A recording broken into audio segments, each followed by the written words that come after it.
Here's a really important point. What's being survived is the mind or the psyche when we're talking about humans. That's really where most of our work here has to happen. And this is a very specific thing, your psyche. It has unique psychic needs, attractions, and aversions. Think of the psyche like a ghost which has taken over the machine that is your body. This ghost is inside of you, pulling various levers. Every lever that it pulls is to maintain itself. That's the ghost's game.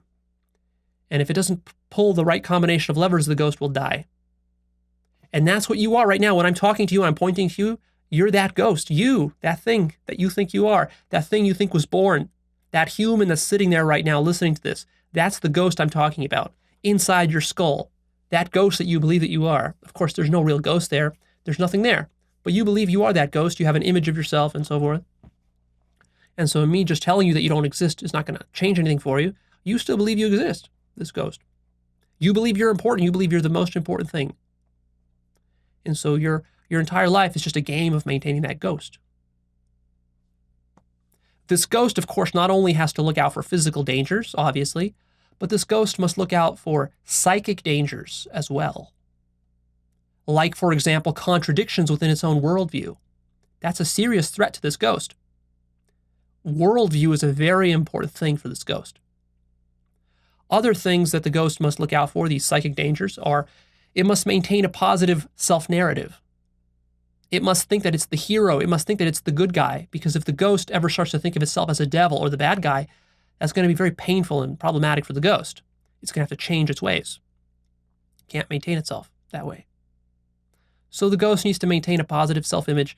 The ghost must justify all of its actions to itself towards that end so that it appears to be an angel to itself, which is, of course, very self-serving, because what you're doing is you're taking all your selfishness and you're calling that goodness. You're taking all of your devilry and you're calling that goodness.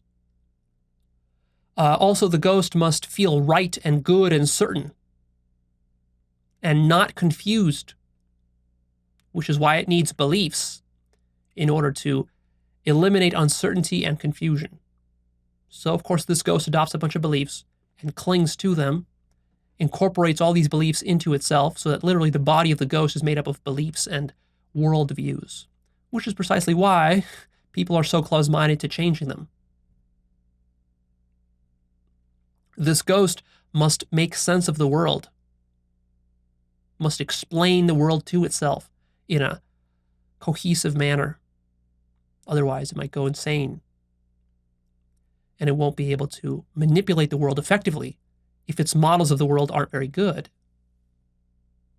At the same time, this ghost has so many flawed models of the world that it's really put itself in a serious bind, because on the one hand, its models are so ineffective and so dysfunctional and obviously untrue. On the other hand, it's attached to its models, so it can't give up its models, because if I give up my models, my scientific models, my Christian, Islamic models, whatever models I got, if I give up all those, then I'll be dead as this ghost, because my body is made up of these things as the ghost in the machine. See? So this is why people get stuck with very dysfunctional worldviews. You would think, like, well, if they're dysfunctional, then they hinder survival, and therefore it would be very easy, Leo, to just shed them.